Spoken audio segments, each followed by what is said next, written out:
Bismillahirrahmanirrahim. Kita mulai nasta'inu billah. Pertama Rasulullah sallallahu alaihi wasallam, ya. Kita langsung ke pembahasan di mana Rasulullah SAW memberikan contoh kepada kita semuanya untuk memulai salat kita dimulai dari menghadap ke arah kiblat, ya. Dan menghadap ke arah kiblat ini sangat penting bagi kita yang tidak ada kendala untuk menghadap kiblat, ya. Kemudian setelah itu, ketika kita menghadap kiblat juga kita harus memperhatikan sholat kita. Apakah sholat kita di depan sutroh atau justru kita tidak memakai sutroh, ya. Dan permasalahan sutroh ini juga harus kita bahas karena biasanya ketika kita belajar bagaimana sholat Nabi kita Muhammad SAW, biasanya tidak dibahas tentang masalah sutroh. Kita sedikit akan membahas tentang masalah sutroh. Jadi teman-teman yang dimuliakan oleh Allah Subhanahu wa taala, sutroh itu secara bahasa artinya adalah sesuatu yang dapat menghalangi. Jadi sutroh itu adalah penghalang, ya. Maksudnya seperti apa? Sutroh adalah segala sesuatu yang berdiri di depan orang yang sedang sholat, baik itu berupa tongkat, ya, ataupun tanah yang disusun, ataupun dinding. Tujuan utamanya adalah untuk mencegah orang lewat di depannya. Nah, ini yang dikatakan oleh Syekh Ibnu Utsaimin rahimahullah. Jadi menghadap sutroh ketika kita salat adalah hal yang disyariatkan. Karena Rasulullah SAW mengatakan, idza shalliya ahadukum falyusalli ila sutroh. Jika seseorang mengerjakan salat, maka salatlah dengan menghadap sutroh. Wal yadin minha, dan mendekatlah padanya. Subhanallah, ini perkara yang banyak ya dilupakan oleh kaum muslimin, khususnya karena kejahilan kita tidak pernah belajar tentang sutroh. Bahkan beberapa ulama diantaranya seperti Ibnu Hazm, Asy-Syaukani, Syekh Albani rahimahumullah, mereka mewajibkan sutroh ini untuk salat, ya. Dan pendapatnya Imam Syafi'i, beliau mengatakan, dan Imam Malik, bahwasanya sutroh ini hukumnya adalah sunnah secara mutlak, ya. Jadi tidak ada yang mengatakan bahwasanya sutroh ini tidak perlu di dalam sholat. Minimal ketika kita mengambil madhab yang mengatakan bahwasanya ini adalah sunnah seperti madhab Syafi'i atau Maliki, maka kita mendapatkan pahalanya, ya. Apalagi kalau memanggil atau kita misalnya memilih pendapat yang wajib, maka ketika kita tidak menghadap sutroh, maka kita tidak sah salatnya. Wallahu ta'ala a'lam bishawab. Baik, teman-teman yang dimuliakan oleh Allah Subhanahu wa taala, hadis-hadis tentang sutroh ini mutawatir, artinya banyak sekali yang meriwayatkan. Di antaranya ada hadis Abu Sa'id Al-Khudri radhiyallahu an, ada hadis yang diriwayatkan oleh Ibnu Abbas, oleh Ibnu Umar, ya, dan masih banyak lagi, sehingga para ulama, terutama ulama-ulama fikih, mereka menyimpulkan sebuah hukum, ya, bahwasanya sutroh ini jika kita bisa menemukannya atau kita bisa melihatnya di depan kita, maka kita mendekat ke sutroh tersebut, ya. Atau misalnya teman-teman, di depannya teman-teman itu ada orang, nah ini juga bisa untuk dijadikan sebagai sutroh, ya. Jadi yang boleh menjadi sutroh, ya, di antaranya tadi tongkat ataupun anak panah, ini juga bisa kalau misalnya ada anak panah, atau hewan tunggangan, atau tiang, atau pohon bisa, ya. Tadi dinding atau orang, ya, tadi juga bisa. Misalnya orang lain di depan teman-teman, ada orang lain sedang duduk, yang penting bendanya tingginya sekitar 2/3 hasta, maka itu sudah bisa dijadikan sebagai sutroh, ya. Nah, yang tidak boleh dijadikan sebagai sutroh, teman-teman, ini perlu kita pelajari. Di antaranya adalah garis, ya. Jadi kalau ada garis, maka ini tidak bisa dijadikan sebagai sutroh. Atau mushaf Al-Quran. Nah, ini juga mushaf Al-Quran tidak boleh kita jadikan sutroh, karena kalau kita jadikan sutroh, maka mushaf Al-Quran lebih rendah posisinya daripada kita. Padahal mushaf Al-Quran seharusnya kita tinggikan tempatnya, ya. Atau yang tidak boleh termasuk untuk dijadikan sebagai sutra adalah sebuah benda yang dapat menyerupai berhala, ya, penyembah berhala. Ini misalnya kalau di Indonesia ada patung-patung yang biasa disembah oleh orang-orang Buddha atau orang-orang Hindu misalnya, kemudian kita jadikan sutra, maka ini tidak diperbolehkan karena khawatir muncul sangkaan bahwa orang tersebut sedang menyembah benda berhala, ya. Maka ini para ulama mengatakan tidak diperbolehkan untuk dijadikan sutra. Atau termasuk diantaranya benda yang membuat sholat tidak khusyuk, ya. Yang membuat sholat tidak khusyuk ini juga tidak diperbolehkan untuk dijadikan sebagai sutra. Nah, subhanallah, kita harus benar-benar mempelajari lebih dalam, ya, tentang masalah sutra ini. Nanti insya Allah teman-teman bisa belajar kembali tentang sutra, karena ini adalah perkara yang seharusnya kita telah pelajari, ya, di awal-awal, dan yang seharusnya kita ketahui juga tentang jarak, ya, antara sutra. Di antaranya para ulama mengatakan jarak antara sutra itu diantaranya antara kita dan sutra, antara kita dan dinding, itu adalah jarak yang cukup untuk domba lewat. Jadi Rasulullah SAW pernah mengatakan bahwasanya biasanya antara tempat sholat Rasulullah SAW dengan dinding itu ada jarak yang cukup untuk domba lewatnya. Jadi ini juga kita perlu melihat bahwasanya sutra kita itu terlalu dekat atau justru terlalu jauh, ya. Jangan terlalu jauh, mendekatlah ke sutra. Baik, teman-teman yang dimuliakan oleh Allah Subhanahu wa taala, setelah kita mengetahui dan menghadap ke arah kiblat, ya, berdiri di dekat sutra, maka yang perlu kita lakukan adalah menghadirkan niat, ya, menghadirkan niat untuk sholat kita. Dan pastinya para ulama bersepakat bahwasanya niat itu adalah di hati, ya, tidak perlu kita lafadzkan, ya, karena letaknya niat itu ada di dalam hati. Jadi sholat cukup kita hadirkan niat di dalam hati. Setelah kita menghadirkan niat di dalam hati, kemudian kita mengangkat kedua tangan kita baik sejajar dengan pundak maupun sejajar dengan telinga. Karena ini ada beberapa perbedaan pendapat, ya, maka kita boleh mengangkatnya, dan ini yang dinamakan dengan takbiratul ihram, ya. Teman-teman boleh mengambil pendapat yang diangkat sampai ke pundak atau diangkat sampai ke telinga. Ada juga ulama yang mengatakan mengangkat sampai ke dada, tapi saya mengambil dua pendapat saja, ya. Silahkan teman-teman mau yang sebelah mana, mau yang mana yang dipakai. Telinganya adalah bawah yang ini yang biasa kita pakai anting, ya. Nah, kemudian setelah takbiratul ihram, kita meletakkan tangan kita takbiratul ihram sambil mengucapkan Allahu Akbar. Dan kita meresapi nih, mentadaburi apa sih arti Allahu Akbar, ya. Allah Maha Besar. Artinya ketika kita mengucapkan Allahu Akbar, berarti kita itu adalah sesuatu yang sangat-sangat kecil di hadapan Allah Subhanahu wa taala. Allah yang Maha Besar. Dunia, ya, ketika kita salat seharusnya kita singkirkan terlebih dahulu, karena dunia adalah hina di mata Allah Subhanahu wa taala. Dunia adalah kecil di mata Allah Subhanahu wa taala. Maka kita sekarang sedang menghadap Zat yang Maha Besar. Allahu Akbar. Kemudian setelah itu kita letakkan tangan kanan kita di atas tangan kiri dan kita letakkan di atas dada kita, dan mulai kita mengarahkan, ya, pandangan kita, jangan sampai pandangan kita dibiarkan berkeliaran ke sana kemari, maka kita tundukkan pandangan kita ke arah tempat sujud kita, ya.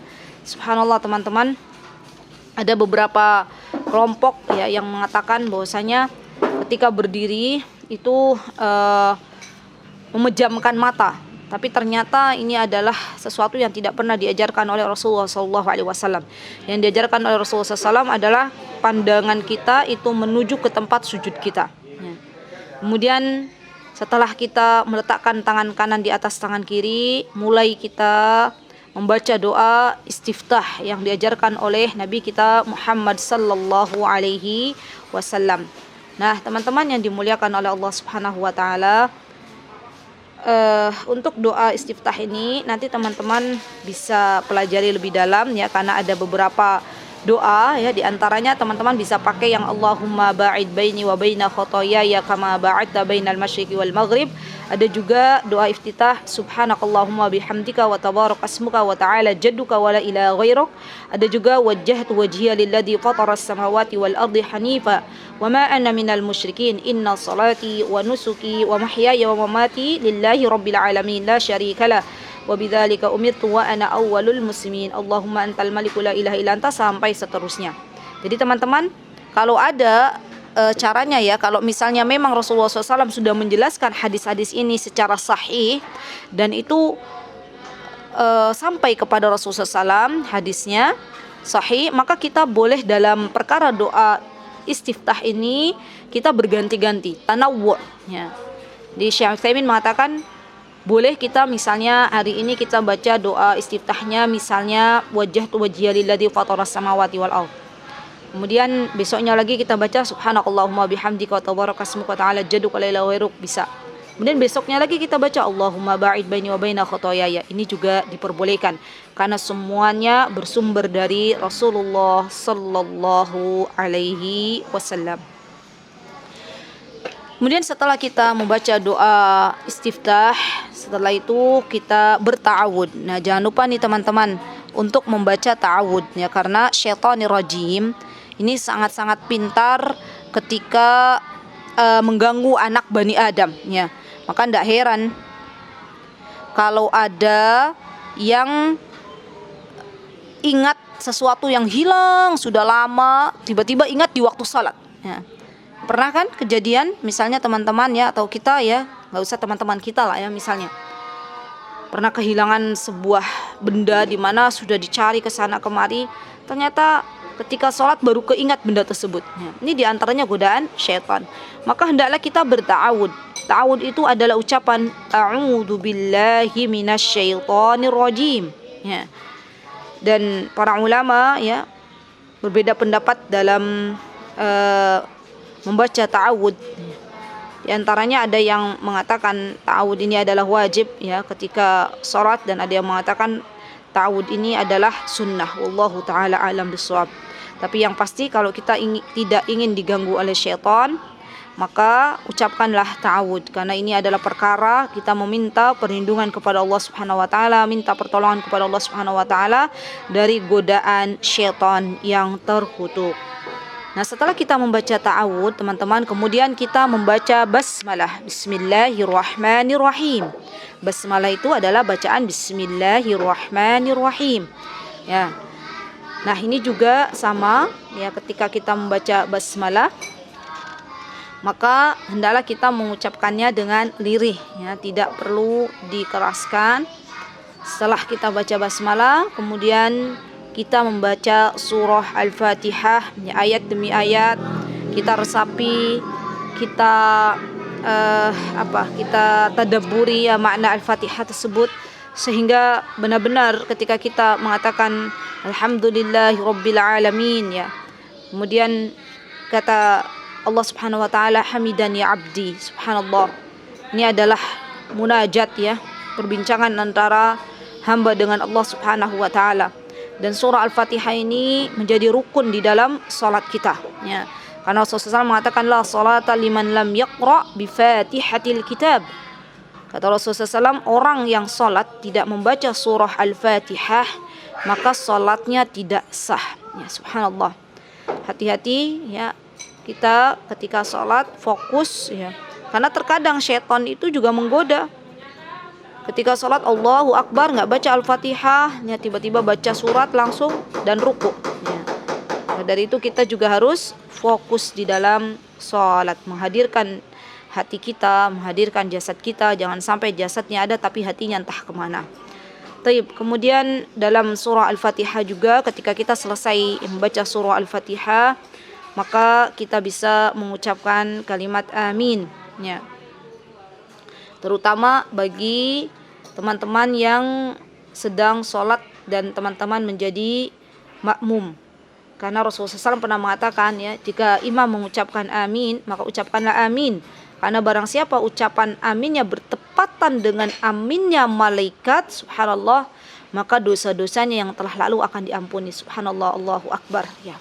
Maka ini luar biasa ya, subhanallah, baca amin saja kalau kita bertepatan dengan aminnya malaikat, maka dosa-dosa kita akan diampuni oleh Allah Subhanahu wa taala. Setelah membaca surah Al-Fatihah, teman-teman, maka teman-teman bisa membaca surah-surah yang ada di dalam Al-Quran ya, yang ada di dalam Al-Quran. Nah, surah-surah ini juga Rasulullah SAW ya pernah membedakan antara surah yang dibaca ketika sholat subuh, ketika sholat duhur, ketika sholat maghribnya. Jadi kalau subuh, surat yang dibaca oleh Rasulullah SAW ada surah yang tawilah ya, surah yang panjang-panjang. Kalau sholat maghrib, surah yang dibaca adalah surah yang qasirah atau surah yang pendek. Ini adalah perkara yang seharusnya kita juga ketahui. Jadi jangan dibalik-balik, subuh suratnya pendek, ya maghrib suratnya panjang. Nah, setelah kita selesai membaca surah, teman-teman, ya, surah yang kita hafal, makanya kita harus punya hafalan surah-surah ya untuk bisa kita baca di dalam sholat kita ya. Kemudian kita diam sejenak dan setelah itu kita angkat kedua tangan kita ya, bertakbir, baru setelah itu ruku ya. Bertakbir kemudian ruku. Nah, takbir ini antara pembacaan surah dan takbir sebelum ruku ini namanya takbir intiqal, yaitu takbir perpindahan dari satu gerakan ke gerakan lain di dalam sholat. Ini yang dinamakan dengan takbir intiqal. Kemudian setelah kita ruku, maka di dalam ruku ini yang seharusnya kita poin yang seharusnya kita perhatikan adalah ketika kita ruku, maka dua telapak tangan kita itu kita letakkan di kedua lutut dengan jari-jari terbuka. Ya, teman-teman bisa praktek sendiri. Jadi di kedua lutut jari-jari teman-teman terbuka ya. Dan ketika kita menggenggam lutut, menggenggamnya dengan mantap ya, dengan apa ya? Jadi enggak ragu-ragu ya. Subhanallah. Kemudian kita juga harus menjauhkan dua siku kita dari lambung kita, dari badan kita, dan meluruskan punggung kita. Jangan merendahkan kepala atau meninggikannya, jadi sejajar. Kalau teman-teman pengen lihat ya, maka teman-teman pengen ukur kira-kira punggung kita itu sudah sejajar belum ya ketika ruku. Boleh teman-teman minta orang lain untuk melihat kira-kira sudah benar belum punggung kita, atau kalau memang bisa dirasa sendiri ya enggak apa-apa ya, karena ada kalanya tidak bisa dirasa bosnya ini sudah lurus belum, maka bisa meminta bantuan orang lain untuk melihat apakah punggung kita ya ketika ruku sudah sejajar atau belum. Baik, dan rukulah dengan tumakninah ya, jangan terburu-buru, dengan tenang. Subhanallah, ini perkara yang luar biasa, tumakninah perkara yang sangat penting, karena tumakninah ini adalah rukun di antara rukun sholat. Maka barang siapa yang meninggalkan tumakninah ya di dalam ruku, maka sholatnya tidak sah. Subhanallah. Taib. Kemudian di dalam ruku ya bisa kita membaca doa-doa yang telah dijelaskan oleh Rasulullah sallallahu alaihi wasallam. Di antaranya adalah subhana rabbiyal azim ya, di antara zikir-zikir rukunya ya. Dan masih banyak lagi ada zikir ruku, subhanakallahumma bihamdika rabbana allahumma ighfirli, dan yang lainnya. Ini zikir-zikir nanti teman-teman bisa dihafalkan kembali ya, ada beberapa zikir ruku. Nah, setelah bangun dari ruku ya, kemudian kita i'tidal ya, i'tidal dengan mengucapkan sami Allahu liman hamidah, sami Allahu liman hamidah, sambil mengangkat kedua tangan kita ya, sambil mengangkat kedua tangan kita ucapkan rabbana walakal hamd ya, sami Allahu liman hamidah rabbana walakal hamd. Atau bisa juga kita tambah dengan zikir-zikir yang telah dijelaskan oleh Rasulullah sallallahu alaihi wasallam. Nah, setelah kita i'tidal, kemudian kita takbir kembali, dan ini takbirnya dinamakan dengan takbir intiqal, ya, takbir intiqal. Dan kita setelah i'tidal kita turun untuk sujud, ya. Nah, ini yang perlu diperhatikan juga nih teman-teman, ya. Mana yang terlebih dahulu? Meletakkan kedua tangan di atas lantai atau meletakkan lutut, ya. Maka Asy-Syaikh yang kita pelajari kitab kita ini dalam Sahih Fikih Sunnah mengatakan bahwasanya dahulukan dengan meletakkan kedua tangan kita di atas lantai sebelum kedua lutut kita, ya. Dan kondisi tangan kita, telapak tangan kita dibentangkan, dirapatkan semua jari jemarinya, diarahkan ke arah kiblat, ya. Dan diletakkannya sejajar dengan kedua pundak kita dan kedua telinga kita, kedua pundak kita atau kedua telinga kita. Nah, teman-teman yang dimuliakan oleh Allah, saya masih teringat ketika dulu saya masih bersekolah di madrasah ibtidaiyah waktu kecil, ya. Jadi dulu kita di kampung tuh kalau pagi sekolah SD formal, kalau siang tuh sekolah namanya sekolah madrasah ibtidaiyah, ya. Saya masih ingat sampai sore nanti ba'da maghrib itu ada mengaji, ya, di masjid, di surau-surau. Masya Allah, ya, zaman dahulu anak-anak itu jauh dari HP, ya, jadi disibukkan oleh Allah Subhanahu Wa Taala untuk mengaji, ya, Masya Allah. Nah, saya masih ingat betul dulu ketika di madrasah ibtidaiyah itu diajarkan bahwasanya katanya ketika sujud posisi tangan kita perempuan itu lebih dikempitkan, apa ya bahasanya, ya. Jadi tidak ada perbedaan antara sujudnya kaum laki-laki dan kaum perempuan, ya. Dan itu saya lalui, ya, beberapa tahun. Alhamdulillah setelah Allah berikan taufik, ya, dan membaca kembali hadis-hadis Nabi kita Muhammad SAW, ternyata tidak ada satupun hadis yang membedakan antara posisi tangan kita, baik itu laki-laki maupun perempuan, di dalam sujud. Jadi sama, ya, posisinya diangkat kedua tangan kita, ya, kemudian dibentangkan, dirapatkan jari jemarinya, diarahkan ke kiblat, ya, sejajar dengan kedua pundak atau kedua telinga. Dan jangan lupa untuk menempelkan hidung dan dahi kita ke lantai. Jadi tidak usah takut nanti hidungnya pesek, ya, karena hidung itu sudah Allah ciptakan sesuai dengan wajah kita, ya. Jadi diletakkan aja dahi kita, hidung kita itu ke lantai, ya. Kemudian kedua telapak kaki kita diangkat, ya, diletakkan ujung jari jemarinya ke tanah, ya, dan dihadapkan ke arah kiblat. Nah, ini juga penting bagi kita karena terkadang kita temui orang-orang yang sholat itu tidak meletakkan ujung jemarinya, jadi ngelempre gitu, ya. Nah, ini juga bisa kita fokus, diletakkan ujung jari jemari kaki kita ke tanah dan dihadapkan ke arah kiblat. Taib. Kemudian setelah kita sujud, teman-teman, ya, dan jangan lupa sujud juga dengan tuma'ninah, ya, dengan tenang, ya.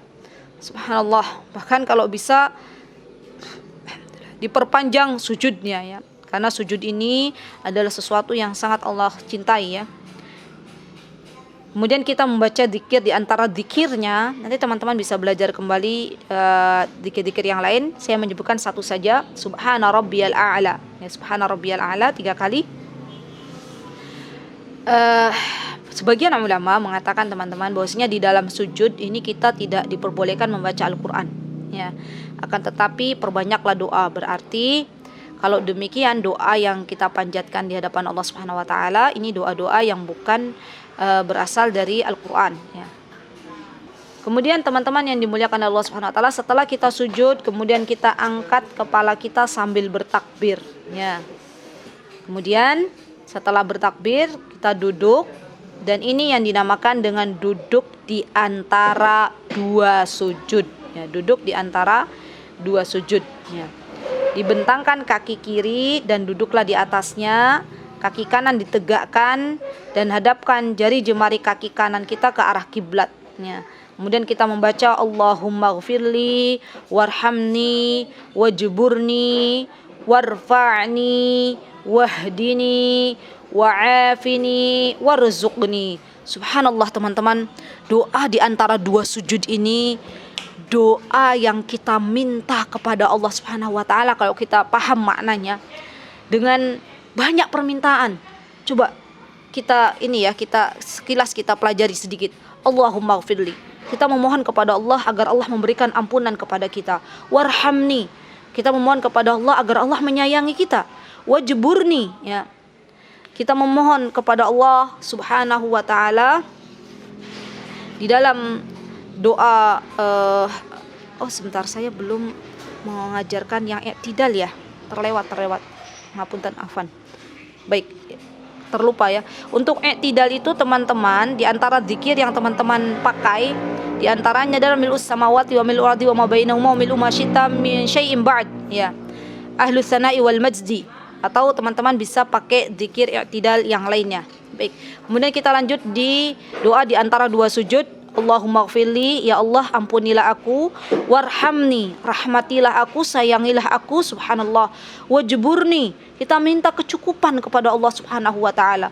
Wajburni, wahdini, kita minta kepada Allah Subhanahu wa taala untuk memberikan hidayah. Subhanallah teman-teman, memberikan hidayah ini adalah sesuatu yang sangat-sangat mahal, rizki yang tidak bisa dibeli dengan uang sekalipun.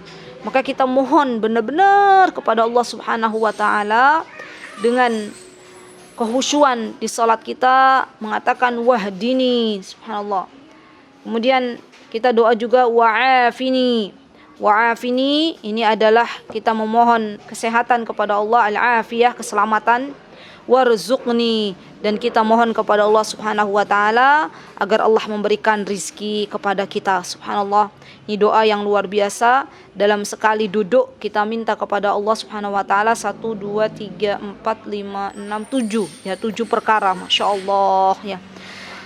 Subhanallah, ini doa yang seharusnya kita benar-benar meresapinya, mentadaburinya, maka kita akan menjadi hamba-hamba Allah yang tidak pengen cepat-cepat selesai sholat, ya.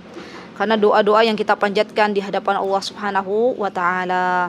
Taib, kemudian teman-teman, setelah kita duduk di antara dua sujud, ya, kemudian kita bertakbir kembali, Allahu Akbar, dan sujud kembali sebagaimana sujud yang tadi dijelaskan di awal, ya. Dan setelah sujud di awal, baru kemudian kita bertakbir kembali untuk bangkit, ya.